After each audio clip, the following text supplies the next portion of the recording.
Hello, beautiful people. Welcome back to my channel, Bailey from Ramen Noodles. And today I wanted to talk about the topic, which is lying, and is it entirely a bad thing or not. And before I begin, I ask that you like this video and subscribe if you like my other content, and ask questions if you have any in the comment section, and ask for prayer if you want any prayer. And prayerfully, me and others will join you in the prayer. And that's all I have to say for this video. And time to begin.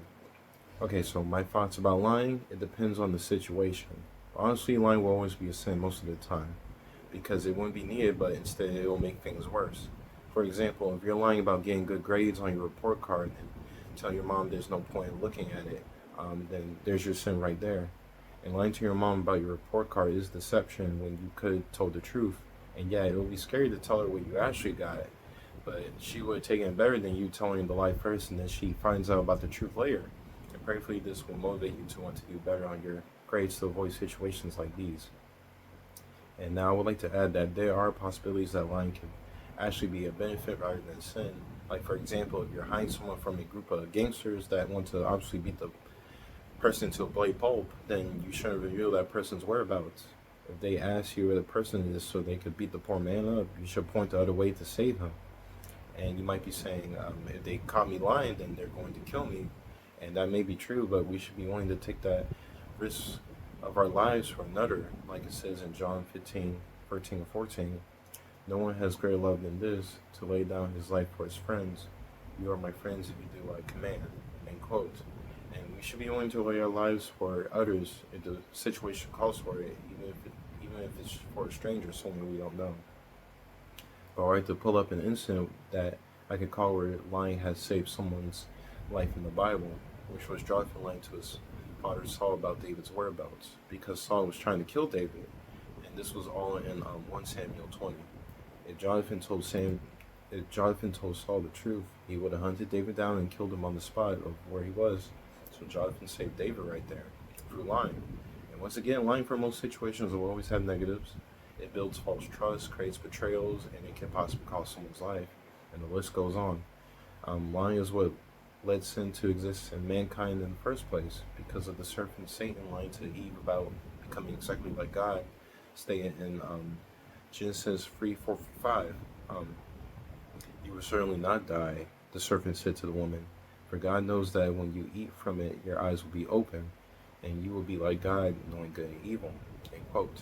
And while Satan did tell the truth about knowing good and evil, the lying part was saying that the two of them will become exactly like God, which we obviously know didn't happen.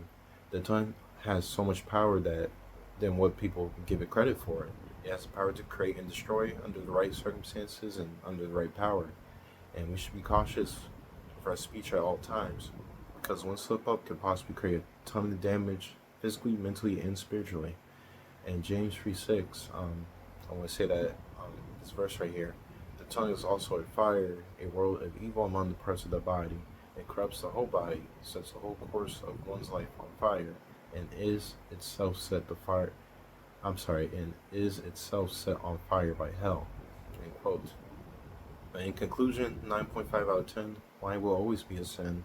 Unless you're lying to save someone's life, your life, doing a fast, like, because you're not supposed to tell anyone you're fasting. If they ask, hey, have you eaten anything? You should just say, I'm going to eat later, but you're lying because you're actually fasting. Because only God should know that you're fasting. You shouldn't be telling anyone else about that.